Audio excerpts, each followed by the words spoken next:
नमस्कार, बहुत स्वागत है आपका हमारा समाचार में और मैं हूं आपके साथ दिव्या शेखावत। देखिए, मैं राजस्थान विश्वविद्यालय के अंदर हूं और जो खबर मैं भी आपको बताऊंगी ये मैं पिछले कई सालों से कर रही हूं। कई सालों से मैं इस चीज को आपको दिखा रही हूं कि राजस्थान विश्वविद्यालय में लंबे समय से जो है चुनाव नहीं हो रहे हैं। और आपको मैं अक्सर अपनी खबरों के माध्यम से कहती हूँ कि यही वो सीढ़ी होती है जहाँ से एक छात्र नेता उभरता है और इस सीढ़ी के बाद वो एमएलए बनता है, एमपी बनता है, देश का प्रतिनिधित्व करता है। लेकिन यही अगर बैरियर लगा दिए जाए तो वो कहाँ जाएगा। ऐसा ही कुछ राजस्थान में हो रहा है कि राजस्थान में कहीं भी जो है छात्र संघ चुनाव नहीं हो रहे। बहुत सारे छात्र नेता जो है इस आवाज को लेकर जो है धरने पर बैठे हैं, लाठियां भी खाई है, लेकिन कभी भी ये आवाज मुझे लगता है ऊपर तक नहीं पहुंची। राजस्थान के तो हाल ही बेहाल है, मुझे कहना नहीं चाहिए, लेकिन अभी भी जो है 10 दिन से छात्र राजस्थान विश्वविद्यालय के मुख्य द्वार पर बैठे हैं कि जो यहाँ से निकले, जो भी नेता मंत्री जो भी निकले, उसे कम से कम एक बार तो दिखाई पड़े कि हम भी हैं भाई, हमें भी देख लो, हमें भी सुन लो, हमारी भी पुकार सुने सरकार। कुछ वैसा हाल हो रखा है। बहुत सारे छात्र हैं मेरे साथ, एक बार इन्हीं से जानते हैं कि 10 दिनों में किसी ने तो ताका झाकी यहाँ पर की ही होगी। आप लोग 10 दिन से बैठे हैं, 10 दिन में किसने एक बार इधर देखने की कोशिश की? हमें नहीं लगता किसी ने देखा है हमें, क्योंकि हम पिछले 10 दिन से यहाँ पे धरने पर बैठे हैं। ना कोई हमसे बात करने आया, ना कोई विश्वविद्यालय प्रशासन का कोई व्यक्ति बात करने आया, ना कोई सरकार का कोई नुमाइंदा है। और ये मांग हमारी पिछले 3 सालों से है। 2022 में चुनाव हुए थे, उसके बाद चुनाव बंद पड़े हैं। हमने बहुत संघर्ष किया इनके लिए, हमने माननीय न्यायालय का भी दरवाज़ा खटखटाया, लेकिन हमें कोई इसके पक्ष में कोई चीज़ें नहीं मिल रही। कल हमने खून से भी पत्र लिखे थे माननीय 25 सांसदों को, जो हमारे लोकसभा में राजस्थान का प्रतिनिधित्व करते हैं। हम उनसे ये उम्मीद है कि वो हमारे छात्र संघ चुनाव के बहाली के मुद्दे को पुरजोर तरीके से उठाए। मैं ना बहुत, आपका नाम बताइए भाई। अरविंद नागल। अरविंद जी, मैं ना बहुत लंबे समय से जो राजस्थान यूनिवर्सिटी कवर कर रही हूँ। मैंने देखा आप जैसे कई और छात्र जो पिटे भी हैं, कुटे भी हैं, थाने भी पहुंचे, उसके बावजूद भी राजस्थान सरकार टस से मस नहीं हुई है। आपको लगता है कि चाहे आप भले से यहाँ 1 साल बैठ जाए तो वो सुनेंगे? देखिए, हमारा तो प्रयास करने का फर्ज बनता है। जो छात्र शक्ति के आम छात्रों के मुद्दों को लेकर हम बैठे हैं। जब हमने ये मुद्दे यहाँ के प्रशासन के सामने रखे कि ये परेशानी आम छात्र को आ रही है, तो यहाँ का प्रशासन बोला कि आप होते कौन हो पूछने वाले। तो हम चाहते हैं कि हमें एक लोकतांत्रिक माध्यम मिले, छात्र संघ चुनाव बहाल हो, जिससे हमारे एक नेतृत्व मिले और वो जाके ये हमारे सवाल जवाब वहाँ के प्रशासन से करे। और बात रही ना होने की, पिछले 3 साल से यहाँ की सरकार और पूर्ववर्ती सरकार ने जो छात्र संघ चुनाव पर रोक लगाई थी, वर्तमान सरकार इनको बहाल नहीं कर रही। कहीं ना कहीं इन दोनों संगठनों का, दोनों पार्टियों का सामंजस्य है। यहाँ के जो नेता निकलते हैं विश्वविद्यालय से, वो कहीं ना कहीं इनके भविष्य पर रोकने का काम करते हैं, इनके भविष्य को। अच्छा, जो यहाँ से नेता निकले हैं, अभी तो यूथ की अगर मैं बात करूँ तो अभिमन्यु है यहाँ से, ये मुकेश भाकर, कई सारे ऐसे जो हैं, और कई सारे निकल कर बनकर रिटायर भी हो चुके हैं ऐसे नेता। कभी उन्हें नहीं लगता कि वो लोग आपकी आवाज़ सुने या आपकी आवाज़ को जो है आगे तक ले जाने की कोशिश करें? देखिए, वो कई बार विधानसभाओं में मुद्दा उठा चुके हैं, कई बार उन्होंने सोशल मीडिया के माध्यम से भी उठाया था, लेकिन वो जो संघर्ष करना चाहिए उनको सड़कों पे आके, क्योंकि उनकी शुरुआत ही उस पिटना किसे अच्छा लगता है? पिटना तो मैडम देखो, जिससे उनकी पहचान बनी, जिस माध्यम से वो राजनीति में है, मूल धारा में है, उसके लिए उनको पिटना भी पड़े तो पिटना चाहिए। आपको पता है, आपकी इस यूनिवर्सिटी की मैं बहुत खूबियां बताती हूँ कि मैंने खुद ने देखा है। यहाँ पर बाथरूम तो इतने सुंदर हैं कि वहाँ जाने की आपकी इच्छा ही मर जाएगी अगर गेट तक आप पहुँचेंगे। लाइब्रेरी के भी खस्ते हाल हैं, टीचर्स नहीं है, क्लासेस बच्चों की लगती नहीं है, लेकिन फीस चाहिए टाइम पे। रिवैल्यूएशन मैंने देखा, बच्चों के हजार रुपए बच्चों से फीस ली गई, और कई तो क्लासेस ऐसी रही हैं जिसमें सभी बच्चों को रिवैल के एग्जाम जो है वो फॉर्म लगाने पड़े।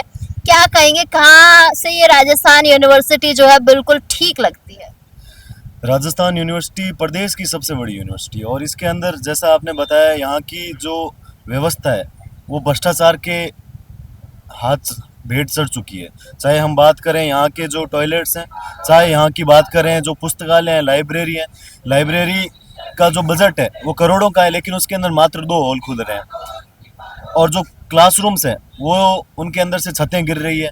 और साथ ही साथ में जो स्टूडेंट्स आते हैं उनको फीस टाइम टू टाइम ली जा रही है, हर साल फीस बढ़ाई जा रही है, इसकी सुनने वाला कोई नहीं है। रिवोल्यूशन के नाम पर बड़ी ठगी की जा रही है। यहाँ का जो परीक्षा का बजट है वो 2.5 करोड़ रुपए की, 2.5 करोड़ रुपए के अंदर यहाँ पर जो परीक्षा हो जानी चाहिए, लेकिन रिवोल्यूशन के नाम पर ये यूनिवर्सिटी 60 करोड़ रुपए कमा रही है।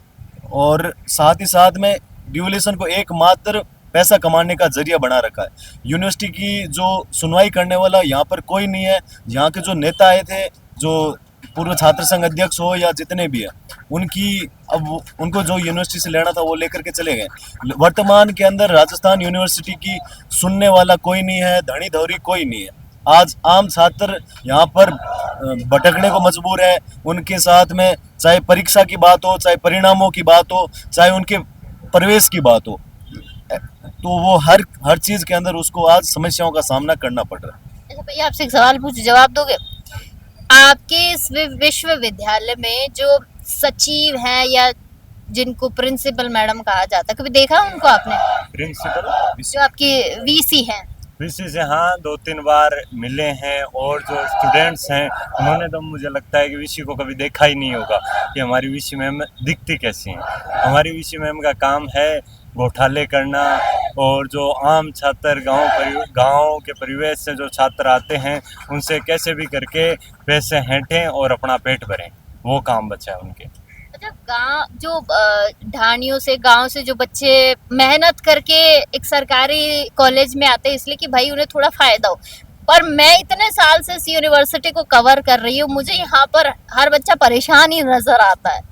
देखिए, इसमें बच्चे परेशान आते हैं, इसमें सबसे बड़ी गलती है ना, मैं अगर सोचता हूँ और देखता हूँ तो सबसे बड़ी गलती बच्चों की रही है, क्योंकि यहाँ के बच्चों ने रील वाले नेताओं पे ज़्यादा ध्यान दिया, जो बड़ी बड़ी गाड़ियाँ लेके आते हैं उन नेताओं पे ज़्यादा ध्यान लिया।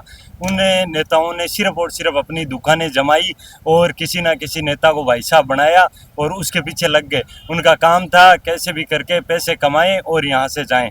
ऐसा ही हुआ, तमाम जो पिछले छात्र संघ अध्यक्ष रहे और भी जो पोस्टों पे रहे, उन्होंने सिर्फ और सिर्फ पैसे कमाने की राजनीति की, चेहरा चमकाने की राजनीति की। उन्होंने न केवल यहाँ ग्रामीण परिवेश से जो छात्र आते हैं उनका फ़ायदा उठाया, बल्कि उनका प्रतिनिधित्व के माध्यम से पैसे कमाए हैं और सरकार से जुगाड़ करके अपने घर बढ़ने का काम किया है। तो देखिए, हालत तो बुरी हो रखी है। आप लोग बोलेंगे कुछ? राजस्थान विश्वविद्यालय, मैं कहूँगी राजस्थान की सबसे बड़ी यूनिवर्सिटी है और इसी यूनिवर्सिटी से बहुत सारे नेता निकले, लेकिन अब ऐसा लगता है कि हमारी भी आगे तरस गई है। भाई कोई तो हैंडसम सा बना दो अध्यक्ष।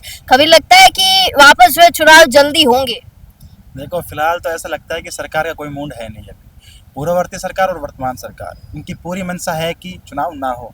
ये चाहते ही नहीं कि गांव ढाणी का युवा आकर के यहाँ पे मुख्यधारा राजनीति करे। ये चाहते हैं कि परिवारवाद और वंशवाद की राजनीति चलती रहे और अपना पेट भरते रहे। बात करें तभी थोड़ी देर पहले आप वीसी मैडम की, वीसी मैडम दिखती है कि नहीं दिखती? वीसी मैडम बिल्कुल नहीं दिखती। वीसी मैडम क्या करती है, बहुत महंगा मेकअप लगा के आती है।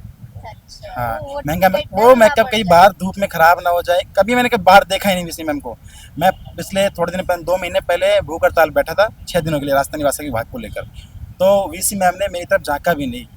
बाहर की कोई छात्र बैठा है क्या है, उनका मेकअप खराब हो जाए, इतना महंगा मेकअप लगाते हैं, महंगा पानी पीते हैं, महंगा खाते हैं, महंगा पीते हैं, ये सब चीज़ें हैं। लेकिन आप लोगों के लिए डंडे तो हमेशा रेडी रहते हैं इस विश्वविद्यालय में। तो जब भी आऊँ गेट पे 2-4 पुलिस वाले बैठे ही मुझे नजर आते हैं कि कब आप लोग कुछ हुड़दंग करें और ये फटके दें आपको। बिल्कुल, अगर हम वीसी मैम से कोई सवाल पूछते हैं तो सबसे पहले पुलिस को आगे कर देती है मैडम और मुकदमे दर्ज करवाती है। क्या लगता है अरविंद जी, हो जाएंगे चुनाव इस साल में? 2026 में तो मुझे नजर नहीं आता। हमारा प्रयास पूरा रहेगा। हम पहले तो शांतिपूर्ण तरीके से लगे हैं, सिंबॉलिक रूप से अगर लगे हैं। अगर नहीं करती है सरकार चुनाव बहाल तो हम पूरी आर पार की लड़ाई लड़ेंगे। अब की बार कोई किसी से समझौता नहीं होगा, जितना होगा उतनी कोशिश करेंगे। इस बार मुझे लगता है जितने भी छात्र नेता है सभी घोषित कर देंगे खुद को कि हम अध्यक्ष हैं। क्योंकि देखिए, मैंने शुरू में ही कहा था कि यही सीढ़ी है, यही पायदान है जहां से जो है आदमी ऊपर उठता है। लेकिन राजस्थान विश्वविद्यालय के तो हाल ही बेहाल हो रखे हैं। जगह जगह प्रदर्शन हो रहे हैं, जगह जगह जो है छोटी छोटी लड़कियां जो नई भाई आ रही है इस यूनिवर्सिटी के अंदर, वो परेशान है। नए अपकमिंग जो एडमिशन हो रहे हैं वो बच्चा रहे वो परेशान है। तमाम जो छात्र वर्ग है वो परेशान नजर आ रहे हैं। लेकिन वीसी नदारद है, सुनना नहीं चाहते, टीचर्स नहीं है बच्चों के पास, क्लासेस रेगुलर नहीं लग रही है, बच्चों के सुनने वाला कोई नहीं है। भैया ने जैसे कहा दड़ी दोरी नहीं है, तो राजस्थान विश्वविद्यालय का कुछ ऐसा ही हाल हो रहा है। लेकिन हम तो यही चाहेंगे कि भाई जल्दी से जल्दी जो है चुनाव हो, जो तैयारी कर रहे हैं छात्र नेता उभर रहे हैं, उन्हें कहीं ना कहीं एक मौका मिलना चाहिए। आप तमाम छोटी बड़ी अपडेट्स के लिए बने रहेगा हमारा समाचार के साथ। कैमरा सहयोगी कमल के साथ मैं दिव्या शेखावत, हमारा समाचार। नमस्कार।